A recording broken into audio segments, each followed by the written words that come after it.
l'Élysée. Ce jour-là, sur l'agenda du président de la République, une prise d'armes aux Invalides et un déjeuner auquel étaient conviées de très hautes personnalités politiques. Et pourtant, vers 16 heures, M. Valéry Giscard d'Estaing trouvait un moment dans un emploi du temps particulièrement chargé pour nous accorder une interview.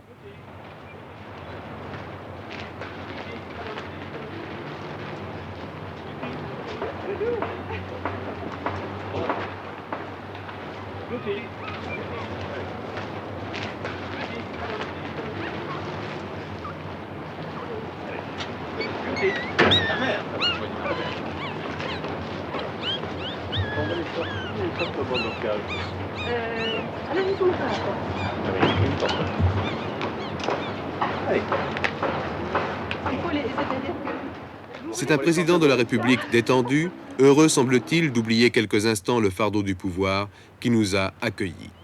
On avait l'impression que M. Valéry Giscard d'Estaing profitait de notre présence pour enfin voir et caresser ces petits labradors nés il y a 2 mois à peine et qui ne vivent pas à l'Élysée pour l'instant.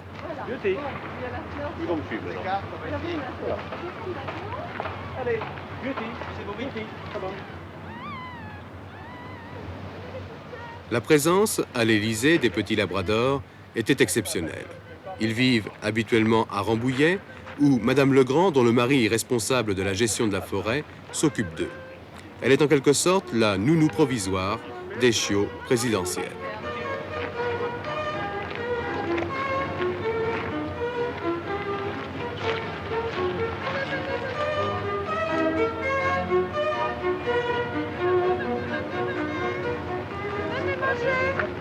Voilà, c'est ça. Ça va être friolé. Et il y en a un qui manque, non? Non, ça, ils sont là. Ils sont tous là? Oui, 3 et 3, 6, Vous êtes 7. au complet? Oui, oui. Bon, voilà. Ça, c'est Théophélie ou c'est qui, celui-là? Ça, c'est un des 2 mâles. Un des mâles, ça. Oui, ça, c'est celui qui est très bien. Allez, venez par là. On va vous mettre au... Voilà. Et puis, après ça, je fais... Beauty?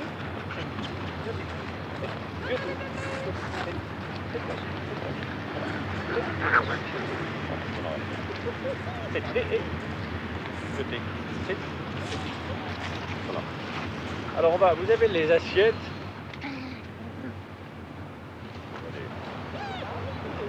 C'est top. Non, non, vous les tenez à la main. Vous les tenez à la main que... Oh, attendez, monsieur Pouvoir. Pour 30 millions d'amis, l'heure du repas des 7 chiots qui découvrent la pelouse de l'Élysée a été avancée spécialement.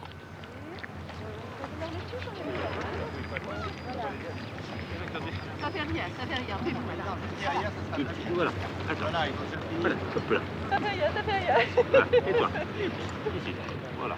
C'est le président lui-même qui a choisi un nom pour chacun des petits que lui a donné le couple de Labrador qui vit à l'Élysée. Samba, le père, 4 ans, et Beauty, 5 ans, la mère. Il y a Olympe, Obo, Ondine et Ophélie, les 4 femelles, et Olifant, Orsay et Othon, les 3 mâles. Beauty. Voilà. Tenez. Samba. Non, non, Samba. Samba. Beauty. Beauty. Beauty. Voilà. Tenez. Samba. Non, non, Samba. Alors, quoi? Ils sont en bon état, ils sont... Othon, Othon, ils ne connaissent pas encore que leur nom. Othon. Quel âge? 7 semaines. 7 semaines. Ça fait, oui. Venez, venez, venez, les petits, petits. Voilà. Allez. Voilà, venez. Beauty. Le président de la République a offert Othon à sa fille aînée, Valériane. Jacinthe, sa fille cadette, n'a pas pour le moment le temps de s'occuper d'un chiot. Elle vient en effet de réussir le concours d'entrée à l'école vétérinaire d'Alfort. Elle veut devenir vétérinaire.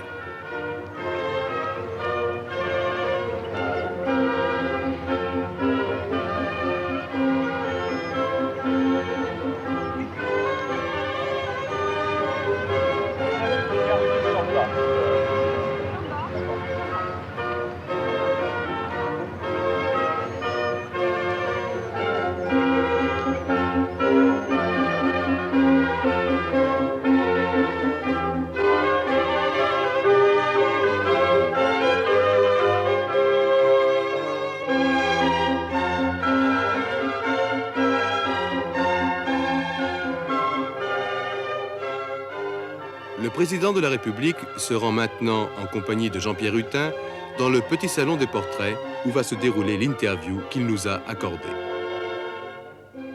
Si c'est en souriant, vous allez le voir, et comme un simple citoyen, que le président de la République a répondu aux premières questions qui lui étaient posées sur sa vie à l'Élysée avec ses chiens, c'est en chef d'État qu'il s'est exprimé à la fin de l'interview en abordant les problèmes liés à la défense des animaux.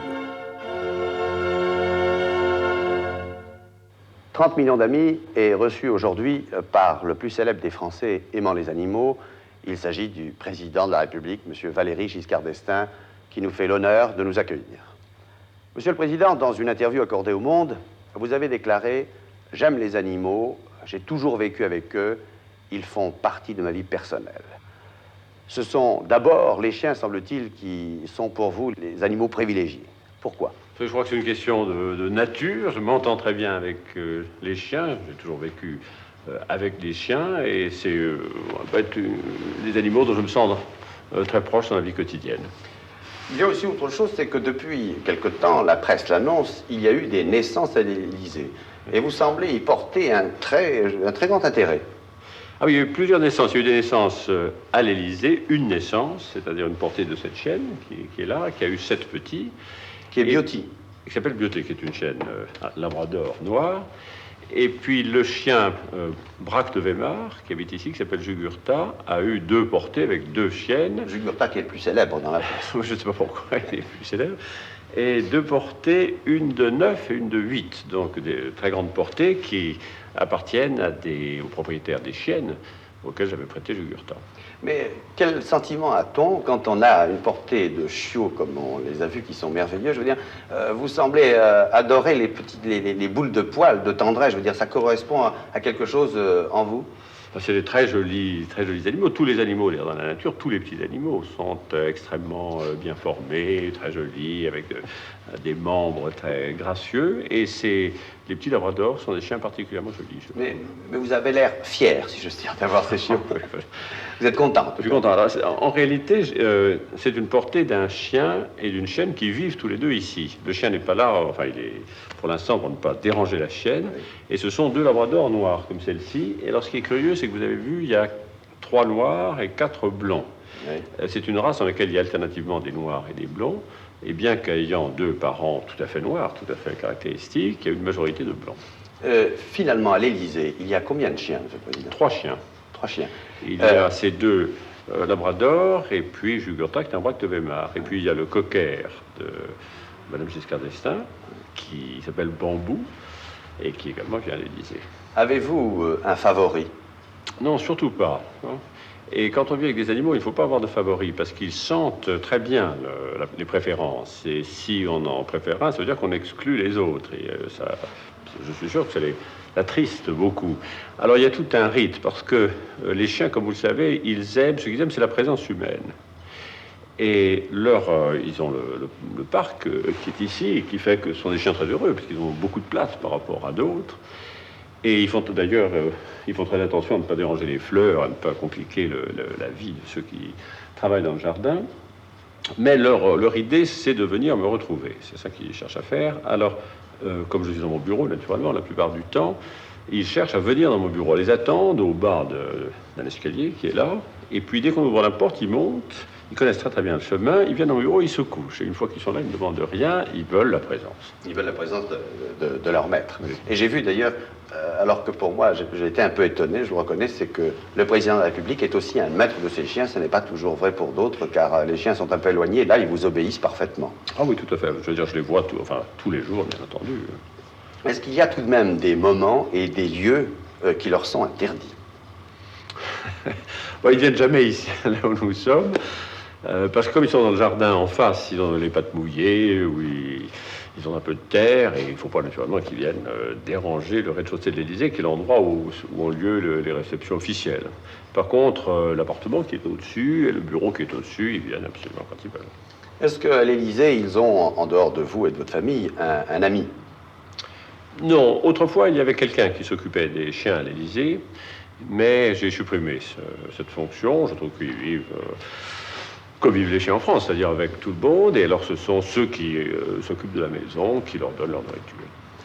Monsieur le Président, quelle est votre relation personnelle avec un chien? Je veux dire, est-ce que vous y pensez dans la journée ou quand vous êtes en voyage? Est-ce que vous avez besoin de ce contact et pourquoi? Les relations avec les chiens sont des relations d'affection.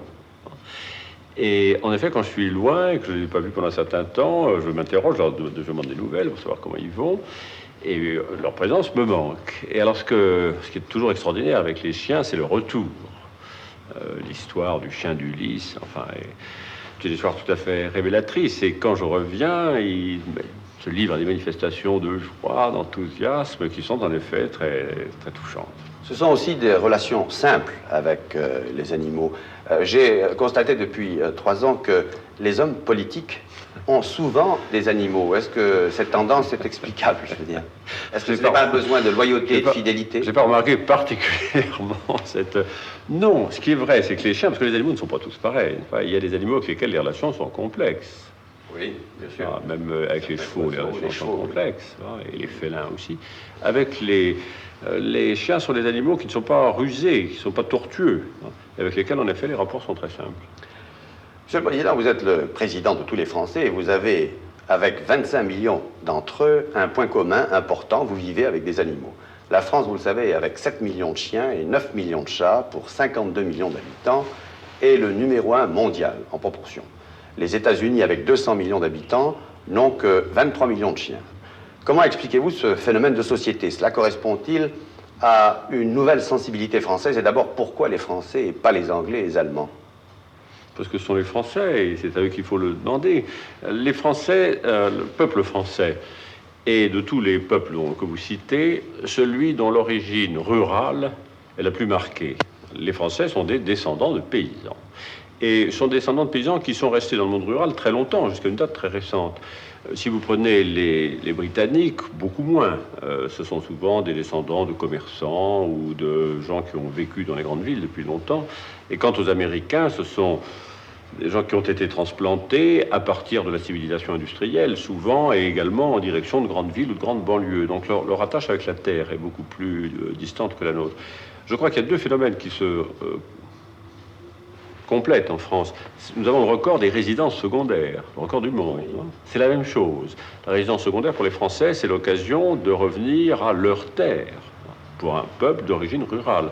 Et le goût des animaux, le sens des animaux, c'est la même chose.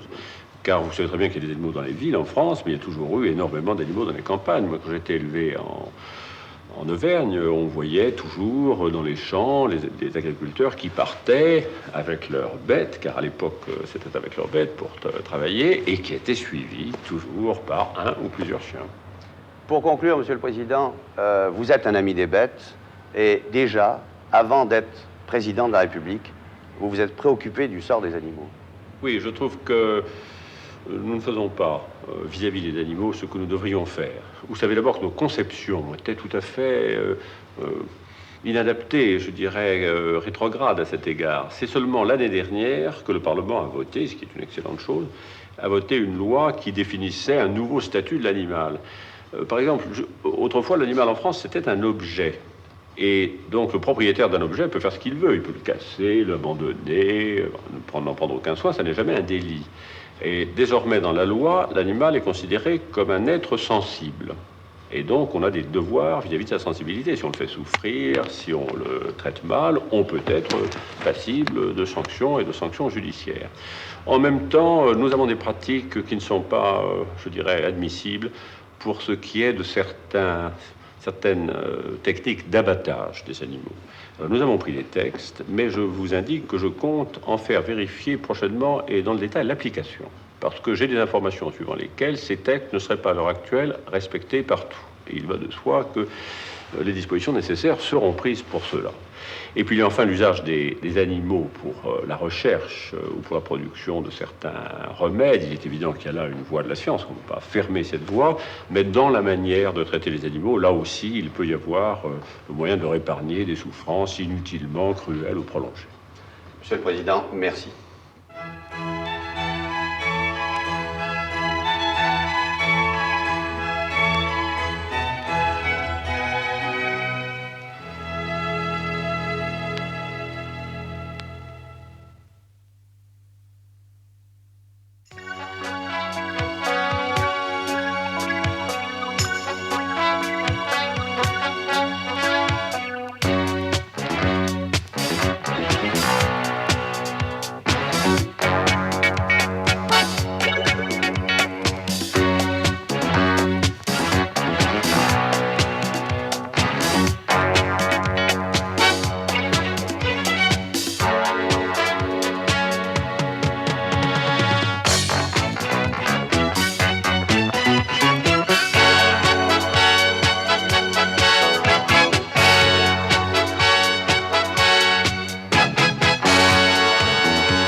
Le labrador est un chien de pêche. C'est peut-être, et probablement, le seul dont on puisse dire ça à l'heure actuelle. C'est en effet une espèce qui a beaucoup travaillé au XVIIIe siècle avec les pêcheurs de Terre-Neuve. On aurait pu imaginer qu'il venait précisément du continent nord-américain à cause de son nom. Pas du tout.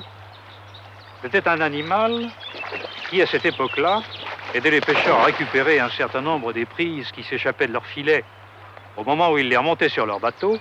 Et c'est de façon tout à fait fortuite que ce chien s'est retrouvé sur un certain nombre de terrains de chasse. Ceci est arrivé en Europe par l'intermédiaire de l'Angleterre. Et au début du XIXe siècle, c'est donc sur les îles britanniques que ce chien a pris pied pour la première fois. Et puis au XXe siècle, sur le continent lui-même.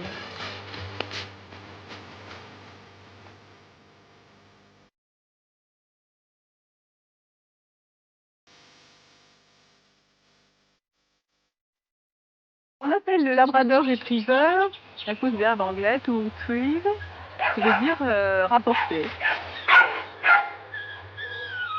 Les origines sont très importantes. Le chiot ou le chien adulte doit absolument avoir son pédigré, soit de la Société centrale canine, s'il est français, soit du Kennel Club anglais, s'il est anglais. Il a un export pedigree à ce moment-là.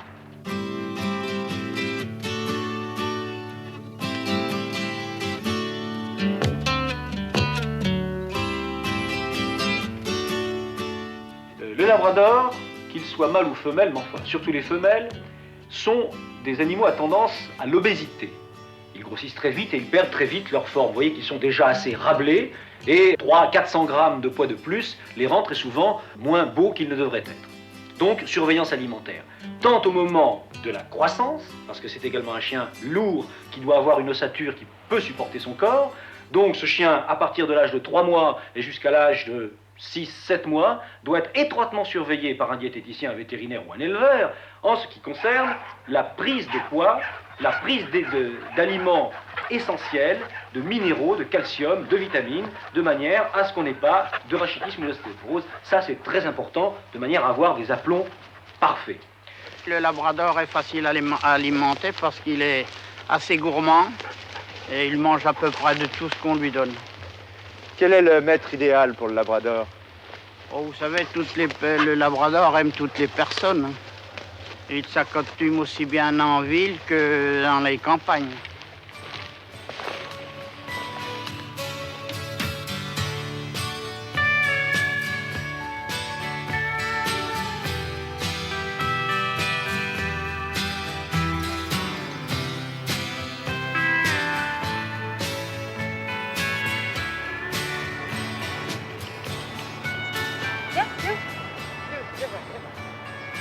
À élever, c'est un animal merveilleux parce que c'est le chien équilibré par excellence. C'est-à-dire qu'il il ne demande rien, il reste toujours à sa place. Dans une maison, il est tranquille, il est content si on le sort, il est content de rester avec ses maîtres, il adore les enfants. C'est un avantage énorme dans une vie, disons, citadine. C'est pas un chien craintif, c'est un chien très équilibré. Il n'a pas peur de la circulation. Il est toujours à sa place de chien, content de l'être. Alors ça, c'est une qualité exceptionnelle pour un chien. Vous le sortez tous les jours? Ah oui, bien sûr, mais c'est un chien qui vit avec moi. Il est dans la rue avec moi, derrière moi. Je vais à mon bureau, il reste couché dans mon bureau. Je vais avec les enfants n'importe où, il est avec moi. C'est même un chien si bien élevé, je dirais que j'ose même l'amener chez des amis. C'est le rêve dans sa taille.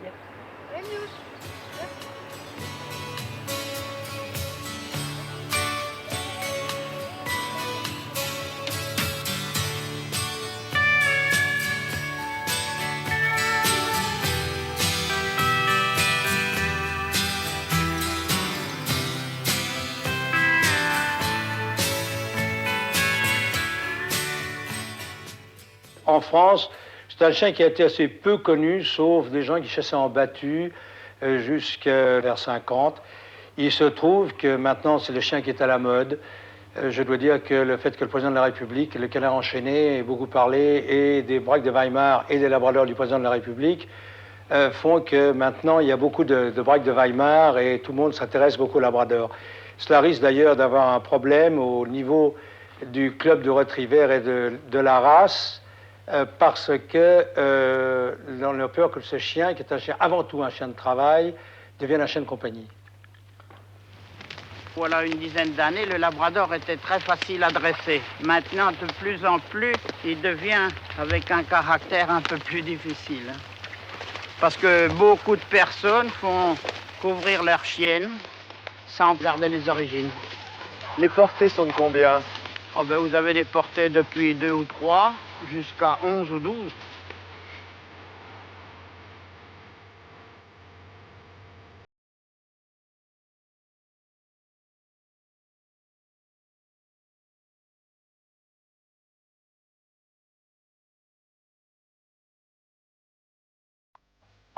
Le chien aime beaucoup l'eau. Sa vraie nature, c'est d'être dans l'eau. Et il nage merveilleusement bien.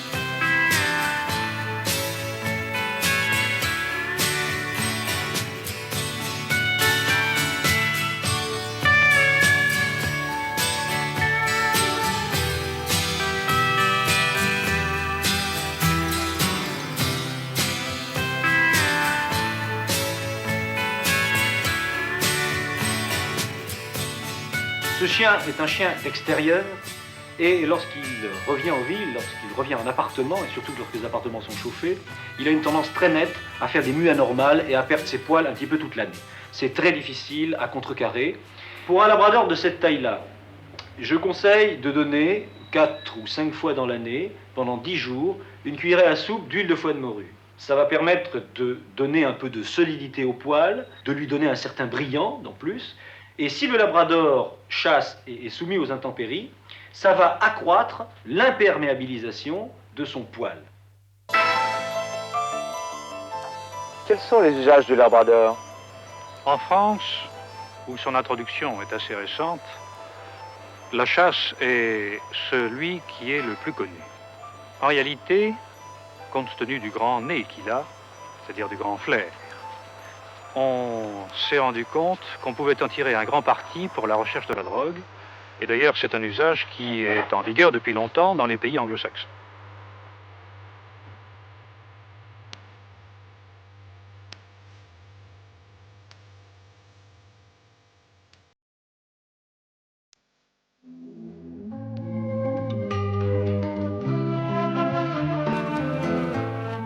L'aspect général du labrador doit être celui d'un chien solide. Le crâne est large, les oreilles prennent tout contre la tête et sont plutôt portées vers l'arrière. Les yeux bruns ou noisettes expriment l'intelligence. Le cou est net, fort et vigoureux. Les épaules sont longues et compactes. La queue est une caractéristique de la race. Elle doit être épaisse à la base en s'effilant vers la pointe. De longueur moyenne, elle est exempte de toute frange et est revêtue d'un poil court, dru et épais. La robe est courte et dense, de couleur noire, foie ou jaune. Sa taille est de 55 à 57 cm pour les mâles, de 54 à 56 cm pour les femelles. Le prix varie selon les éleveurs, selon l'endroit où il se trouve. Mais je pense qu'il faut compter autour de 1500 francs pour avoir un beau chiot. Une particularité de la race, mais qu'il est tout de même donné rarement de voir, c'est l'atrophie rétinienne. L'atrophie rétinienne est une maladie héréditaire, c'est donc une maladie, si vous voulez, génétique, qui est assez difficile à déceler et qui atteint, d'après les Anglais, à peu près 9 à 10% des chiens qu'ils vendent eux. À tel point même que les Anglais délivrent des certificats attestant que le chien n'est pas atteint de cette affection qui entraîne la cécité. Donc, si vous voulez, quand vous achetez un chien, il faudrait peut-être se renseigner, même le faire examiner par un vétérinaire. C'est très simple, on regarde le fond de l'œil et on regarde si la rétine est convenable ou bien si elle menace d'une certaine atrophie. C'est tout. Cela mis à part, c'est le mauvais client du vétérinaire.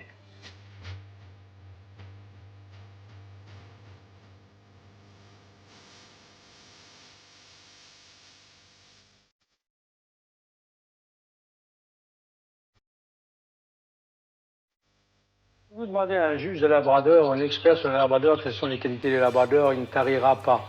Et même que vous savez, si on aime une race de chien, quelqu'un d'autre qui aime une autre race de chien vous dira que c'est le chien le meilleur au monde et le plus beau au monde.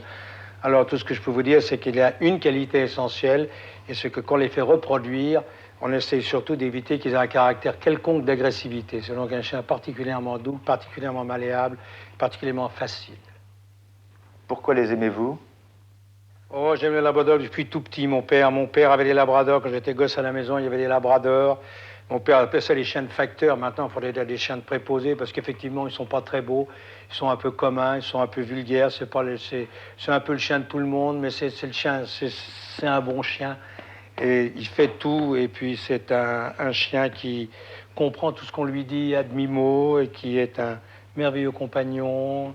Et un chien que tout le monde aime. Dès qu'on a un labrador, on ne veut plus autre chose.